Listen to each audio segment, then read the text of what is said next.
Bienvenidos una vez más a El Comentario, un programa realizado por Agustín Sancho Cubero. Este programa está disponible en YouTube y en las principales plataformas de podcasts. No te olvides de suscribirte, es gratis. A continuación empezamos el programa. Imaginemos tener entre las manos el libro de apuntes de un estudiante de 25 años. Vale. Solo que el año es 1590. El libro defiende el que probablemente sea el mayor error científico de toda la historia humana. Y el estudiante que está, llenando los márgenes de garabatos y correcciones es nada menos que Galileo Galilei. Madre mía, es que es una imagen que altera por completo nuestra visión tradicional del progreso, ¿verdad? Totalmente. Porque solemos concebir la historia de la ciencia como una marcha triunfal, como una línea directa desde la ignorancia hacia la luz, un camino sin desvíos. Pero claro, encontrar las notas de Galileo venerando y al mismo tiempo diseccionando un dogma erróneo, pues nos demuestra que la verdad científica se abre paso por senderos muchísimo más pantanosos. Y con esa imagen damos la bienvenida a un nuevo análisis a fondo. Nuestra misión de hoy es sumergirnos precisamente en eso, en cómo el conocimiento humano casi nunca viaja en línea recta. Ya, casi nunca. A menudo sobrevive a duras penas, sufriendo, amnesias colectivas y dependiendo de redescubrimientos asombrosos.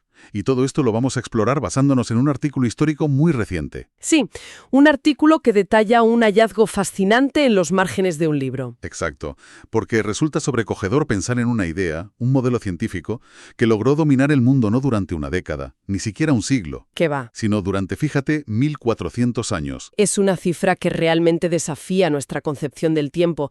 O sea, 1400 años en los que una sola visión del universo gobernó de manera absoluta el pensamiento astronómico, filosófico e incluso religioso. Una locura. Y lo verdaderamente poético de todo esto es cómo las semillas para destruir esa misma idea se plantaron literalmente en los márgenes de sus propias páginas. Por un joven que terminaría cambiando nuestra manera de entender la realidad, claro. Eso es. Vale, vamos a desgranar esto. Porque para asimilar la magnitud de la revolución científica que lideró Galileo más tarde, primero hay que entender la enormidad del muro que tuvo que derribar. Un muro gigante. Gigante. Y ese muro tiene nombre y apellidos, Claudio Ptolomeo. Ptolomeo, sí. Hablamos de un astrónomo, matemático y geógrafo que desarrolló su obra, aproximadamente entre el año 100 y el 175 de nuestra era. Ptolomeo trabajó en Alejandría, que era la auténtica joya intelectual del Egipto grecorromano, y el mayor epicentro del conocimiento de la antigüedad. Claro. Y allí, en esa inmensa biblioteca del saber, Ptolomeo cristaliza el modelo geocéntrico. Exacto. Es decir, asienta la idea de que la Tierra es una esfera completamente inmóvil, anclada en el mismísimo centro del universo, y que, el Sol, la Luna, las estrellas y los planetas giran a nuestro alrededor. Así sin más. Pero, ahora bien, cualquiera que observe el cielo nocturno con un poco de detenimiento se dará cuenta de un problema monumental con esta idea. Sí, el movimiento de los planetas no cuadra. Exacto. Hay planetas, como Marte, que a veces parecen frenar en el cielo, dar marcha atrás durante unas semanas y luego volver a avanzar. Lo que se llama el movimiento retrógrado. Eso es. Y ese era el gran rompecabezas de la antigüedad. O sea, un dolor de cabeza para los astrónomos. Claro. Y la forma de entenderlo hoy en día es facilísima. Pensemos en dos coches yendo por una autopista. Vale. Si vamos en el coche más rápido y adelantamos al coche más lento, durante unos segundos, desde nuestra ventana parece que el otro coche se mueve hacia atrás. Aunque ambos vayan hacia adelante. Exacto. Eso pasa porque la Tierra adelanta a Marte en su órbita alrededor del Sol. Pero si asumimos como Ptolomeo que la Tierra está quieta en el centro, ¿cómo diablos se explica ese frenazo planetario? Es que no tiene sentido a simple vista. Para nada. Lo que me vuela la cabeza de nuestras fuentes no es solo que Ptolomeo afirmara que el modelo geocéntrico era real, sino cómo logró convencer a todo el mundo usando puras matemáticas. Y ese es el punto fundamental para entender su dominio milenario. Ptolomeo no se limitó a escribir tratados filosóficos aburridos sobre por qué la Tierra debía ser el centro.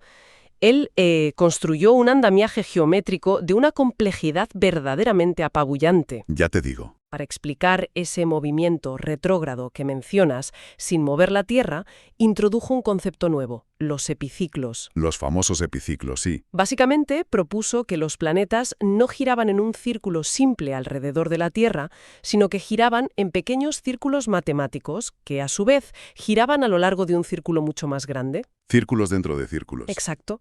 Es como imaginar una noria de feria, donde cada cabina es a su vez otra pequeña noria girando sobre sí misma. Es una locura geométrica, tela. Sí, pero funcionaba. Y esa es la genialidad del asunto. O sea, ¿funcionaba de verdad? Totalmente.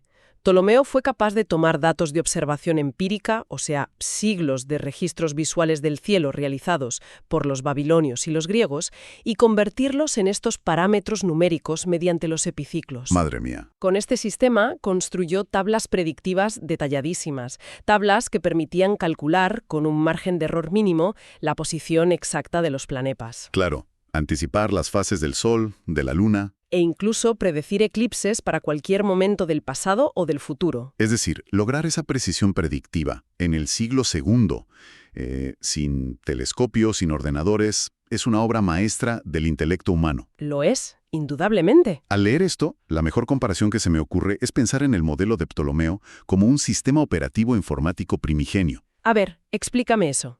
Pues, imaginemos que alguien programa un sistema operativo tan robusto, con un código tan intrincado y tan increíblemente útil para la navegación y la agricultura de la época, Ajá. que de repente, durante 14 siglos, nadie en todo el planeta se atreve a desinstalarlo ni a buscar una actualización. Claro, si funciona, no lo toques. Exacto. Simplemente se convierte en la infraestructura básica que sostiene la realidad. Lo fascinante de esto es el efecto secundario devastador que tuvo ese éxito monumental, porque el libro original en el que Ptolomeo codificó este sistema operativo se llamaba en griego Sintaxis Mathematica. ¿Vale? Su éxito fue tan aplastante, tan definitivo para predecir el cielo, que provocó una especie de extinción masiva de ideas previas. Ostras. Piensa en esto. Si eras un copista en el mundo antiguo, tu trabajo era laborioso y el papiro o el pergamino era extremadamente caro. Carísimos, ¿eh? Entonces, ¿para qué ibas a gastar recursos en copiar tratados astronómicos más antiguos, si el libro de Ptolomeo los había superado en precisión a todos? Claro, es de lógica. Simplemente se dejaron de copiar. Exactamente. El éxito arrollador borró casi todo rastro de los predecesores. De su herencia científica y su conocimiento del griego. Un apagón cultural en toda regla. Sí. Pero el Tratado de Ptolomeo sobrevive gracias a la expansión del mundo árabe.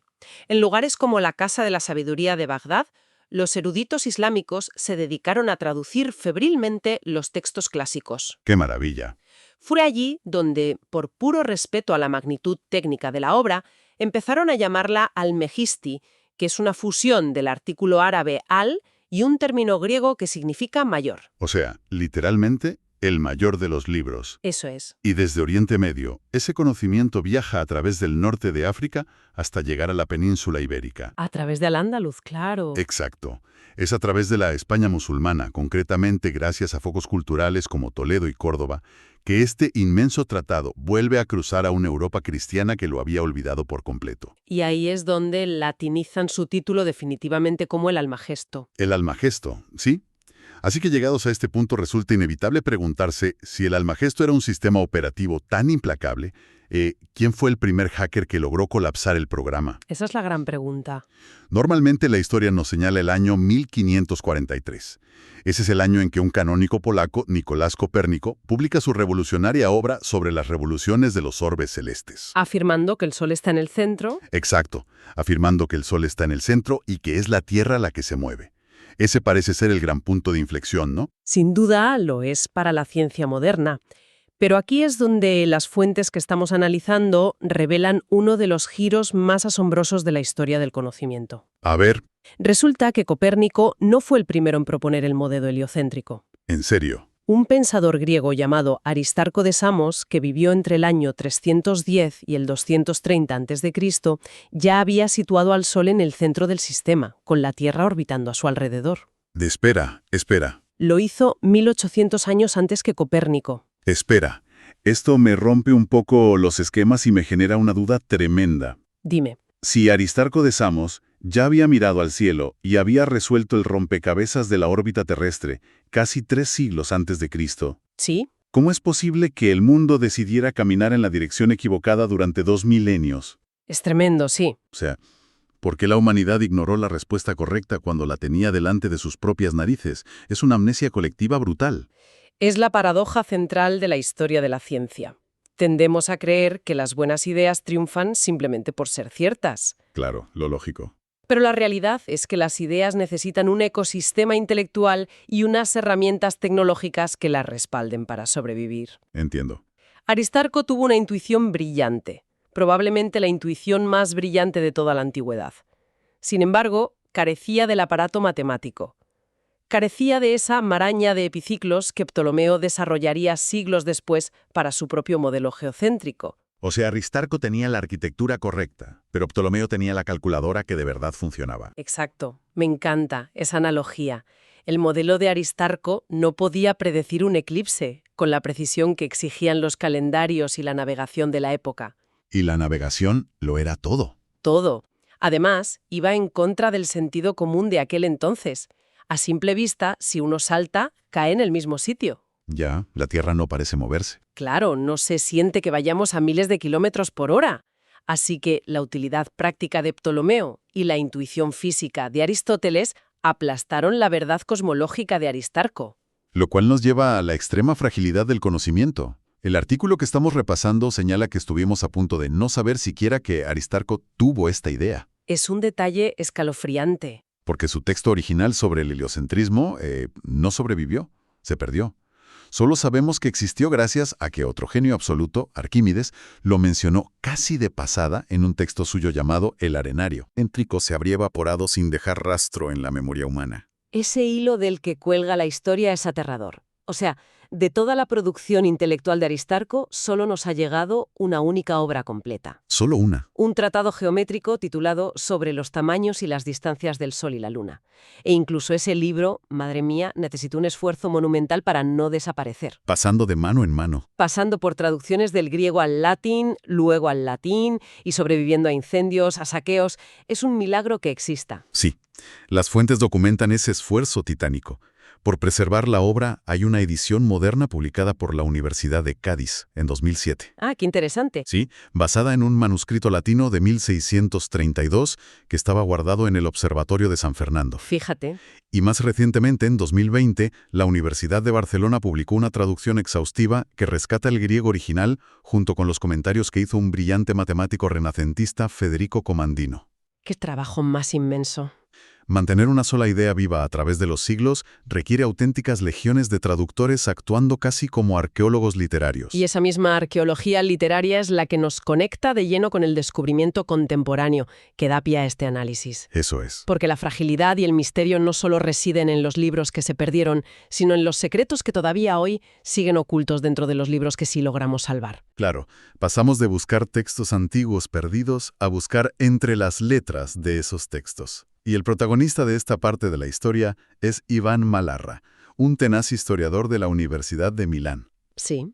Su método de investigación consistía en algo tan aparentemente rutinario, pero pesado, como revisar minuciosamente ejemplares antiguos del Almagestro de Ptolomeo en diversas bibliotecas. Un trabajo de paciencia absoluta, buscando marginalia. Marginalia, sí. Es decir, anotaciones hechas a mano por los lectores de la época en los márgenes de las páginas. Y esa paciencia encuentra su premio mayor en la Biblioteca Nacional Central de Florencia. Ahí salta la liebre. Ahí salta. Malarra abre un ejemplar impreso en la ciudad de Basilea en el año 1551. Vale. Es una versión que contiene el texto de Ptolomeo traducido al latín. Al hojearlo, encuentra anotaciones manuscritas en los márgenes. Y aquí es donde la cosa se pone muy interesante. Cuéntame. Tras analizar la caligrafía y el contenido, se revela que esas notas pertenecen a un jovencísimo Galileo Galilei. Estamos hablando de un Galileo de apenas 25 o 26 años, escribiendo alrededor del año 1590. Si conectamos esto con el panorama general de cómo evolucionan las revoluciones del pensamiento, encontramos una lección fundamental aquí. A ver. A menudo se mitifica a los genios científicos como rebeldes solitarios que un día, se despiertan e inventan una teoría desde cero, rechazando absolutamente todo lo anterior. Como si tuvieran una revelación divina de repente. Exacto. Pero la realidad es que Isaac Newton no podría haber formulado la gravedad sin apoyarse en las leyes previas de Kepler. Claro. Charles Darwin no concibió la evolución en el vacío, conocía profundamente los errores y aciertos de naturalistas anteriores como Buffon o Lamarck. Hay que conocer la maquinaria del enemigo desde dentro para desmontarla. Precisamente. Para desmontar un dogma que ha gobernado durante 14 siglos, primero tienes que dominarlo hasta el último de sus engranajes. Tienes que ser el mayor experto en el Almagesto para poder encontrar sus debilidades. Y eso es exactamente lo que hacía aquel joven Galileo en Florencia. Eso es. Ahora bien, sabiendo que este joven genio estaba devorando la Biblia del geocentrismo en 1590, la pregunta clave es, ¿qué pasaba por su cabeza? Claro. Porque hay que recordar que en esa fecha Galileo aún no tenía un telescopio. Faltaban 20 años para que en 1610 publicara el Sidereus Nuncius. Su famosa obra. Sí, el libro donde documentaría los cráteres de la Luna y las lunas de Júpiter, desafiando ya abiertamente al sistema antiguo.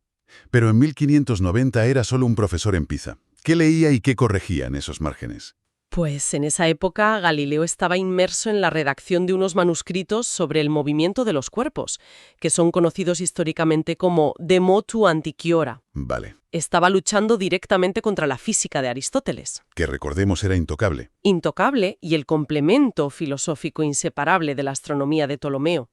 Según la doctrina aristotélica, un objeto pesado cae más rápido que uno ligero simplemente por su naturaleza de buscar el centro del universo. O sea, una física basada en esencias invisibles y reglas de autoridad, no en comprobaciones físicas. Exactamente. Y las fuentes nos revelan que las notas de los márgenes del Almagesto coinciden al milímetro con esas investigaciones que él hacía sobre cómo se mueven realmente los objetos físicos. Sí. Pero hay una anotación específica en el tercer capítulo del tercer libro del Almagesto, que me parece el momento cumbre de todo este hallazgo. A ver, dime. En esa nota, el joven Galileo critica un razonamiento del todopoderoso Ptolomeo apelando a una única palabra como argumento supremo, la experiencia. La experiencia empírica. ¡Qué maravilla! A mí esto me recuerda a un joven chef que entra a trabajar al restaurante del maestro más consagrado de la historia. ¿Vale? Prueba el plato estrella, la receta que lleva sirviéndose 1400 años, y en lugar de agachar la cabeza y alabarla ciegamente como hacen absolutamente todos los demás, Ajá. saca una servilleta y anota qué ingrediente exacto está descompensado, basándose pura y exclusivamente en lo que le dice su propio paladar, en su propia experiencia sensorial. ¡Qué buen ejemplo! Esa comparación capta a la perfección el núcleo del nacimiento del método científico. Sí, ¿verdad? Sí, porque para comprender la valentía intelectual de esa simple nota al margen, debemos entender el abismo epistemológico de la época. Totalmente. En el siglo XVI, la ciencia no consistía en observar el mundo, consistía en leer libros antiguos. Leer a los clásicos y punto. Claro, si un estudioso veía algo en la naturaleza que contradecía los textos de Aristóteles o de Ptolomeo, la conclusión unánime era que los sentidos humanos se equivocaban. O que estabas midiendo mal. Exacto, que la observación era defectuosa. La verdad emanaba del pergamino impreso, no de la realidad física. Era el principio de autoridad llevado al extremo más absoluto. Es verdad porque lo dijo el sabio antiguo. Así funcionaba. Y al anteponer la experiencia empírica como el acto de dejar caer esferas y medir el tiempo real que tardan en tocar el suelo, frente a un texto milenario, Galileo estaba dinamitando las bases mismas del conocimiento. Estaba declarando que la realidad material tiene la última palabra frente a cualquier autoridad académica. Esa pequeña nota en Florencia es literalmente el sutil sonido de un cambio de paradigma a nivel planetario. Absolutamente. Es fascinante ver cómo la experimentación física y las matemáticas comienzan a desplazar a la filosofía pura. Es un giro histórico. Pero las sorpresas en estos márgenes no terminan en la física de los cuerpos en movimiento. Hay otra nota manuscrita de Galileo que le otorga a este descubrimiento una dimensión completamente distinta. Sí, una dimensión más humana. Exacto, revelando una faceta profundamente íntima del joven astrónomo. En medio de un complejo tratado matemático sobre eclipses y epiciclos, aparece copiado un texto que no tiene absolutamente nada que ver con poleas, ni con pesos, ni con la gravedad. Aparece, de forma casi inesperada, una transcripción del Salmo 145 de la Biblia. Así es. Un salmo atribuido al rey David, que es una pura exaltación espiritual. La nota transcrita comienza proclamando: Te exaltaré, mi Dios, mi Rey, y bendeciré tu nombre eternamente y para siempre. Y luego añade un fragmento que resulta ser una clave interpretativa brutal para los historiadores. A ver. Dice: «En la hermosura de la gloria de tu magnificencia y en tus hechos maravillosos meditaré». Entonces, ¿qué significa todo esto para la figura histórica de Galileo? Es revelador. Las fuentes señalan que esto muestra cómo estructuraba su propio propósito de vida. Veía el escrutinio analítico de la naturaleza, el descubrir cómo la masa, la velocidad y las órbitas funcionaban de verdad, no como un trabajo puramente material, sino como la forma más elevada de meditar sobre la obra de Dios. Claro, y esto plantea una pregunta importante y, sobre todo, sirve para corregir un grave anacronismo histórico con el que solemos juzgar el pasado. Ya te digo. Hoy en día es muy común percibir la ciencia y la espiritualidad religiosa como esferas no solo separadas, sino en constante antagonismo. Se tiende a reducir la figura de Galileo a un mártir secular. Un rebelde contra la Iglesia, ¿no? Eso es, un prototipo de científico puramente racionalista en guerra abierta contra la religión. Claro, todos tenemos en la cabeza la imagen de su condena inquisitorial, el famosísimo «y sin embargo se mueve». Y ese juicio inquisitorial de 1632 existió, desde luego, y fue un proceso severo y limitante tras la publicación de su diálogo sobre los dos máximos sistemas del mundo. Sí, fue un golpe duro. Pero el conflicto de Galileo nunca fue contra la existencia de Dios, ni supuso en ningún momento una renuncia a su fe. Era un católico profundamente devoto. Totalmente. Su gigantesca disputa intelectual era con la jerarquía eclesiástica contemporánea y los teólogos de la época, sobre quién tenía la autoridad para interpretar las Sagradas Escrituras. Ahí estaba el problema real. Exacto. Y sobre todo sobre cómo debían reinterpretarse ciertos pasajes bíblicos a la luz de los hechos irrefutables que el telescopio y las matemáticas estaban revelando en el cielo. En el fondo sentía que la religión dictaba cómo ir al cielo, pero que la ciencia debía dictar cómo funciona el cielo mecánico. Qué buena forma de resumirlo. Para un genio renacentista de 25 años, desentrañar los secretos matemáticos del Almagesto y oponerles la verdad empírica de sus propios experimentos no era un acto de ateísmo, era un acto de profunda reverencia. Sí. Era leer detenidamente el otro gran libro que el Creador había dejado escrito, el libro de la naturaleza. Ese equilibrio entre la convicción íntima y el rigor empírico es lo que convierte a las notas de este libro en un tesoro documental incalculable. Nos muestran el taller mental donde se forjaron las herramientas de la modernidad.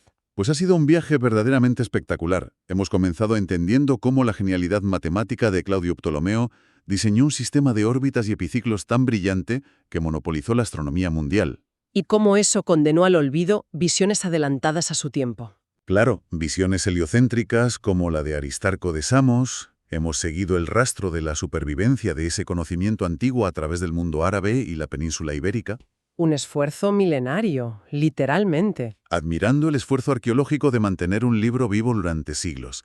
Y finalmente nos hemos colado en una biblioteca del siglo XVI en Florencia para espiar a un joven Galileo de 25 años. Descubriendo su chispa. Sí, descubriendo que la chispa que encendió la revolución científica nació de exigirle al dogma de 14 siglos de antigüedad que se sometiera a la prueba implacable de la experiencia física. Y tras recorrer este largo camino desde la Alejandría clásica hasta la Florencia renacentista, asomándonos a la fragilidad inmensa del conocimiento y al peso aplastante del conformismo académico. ¡Qué tela con el conformismo! Ya ves, pues es difícil no proyectar esta lección hacia nuestro presente.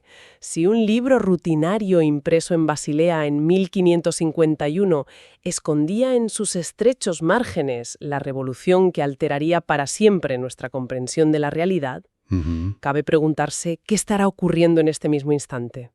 Fíjate. ¿Cuáles son las verdades absolutas de nuestra propia época? Esos sistemas operativos inamovibles sobre la economía, la física cuántica o la sociedad que damos por sentados como leyes universales definitivas. Es una gran pregunta. ¿Y en qué lugar del mundo hay ahora mismo un joven desconocido corrigiendo discretamente esas supuestas verdades incontestables, apoyándose únicamente en su propia experiencia, en los márgenes de su cuaderno digital? Pues es el tipo de misterio y de provocación intelectual que merece la pena dejar resonando en la cabeza de quienes nos escuchan durante toda la semana. Desde luego.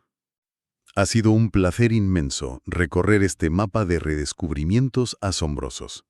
La curiosidad es algo que siempre merece la pena mantener alerta, dispuesta a cuestionar incluso aquello que parece escrito en piedra. Así es. Nos encontramos en el próximo análisis a fondo. Hasta aquí esta edición del programa del comentario, un programa realizado por Agustín Sancho Cubero.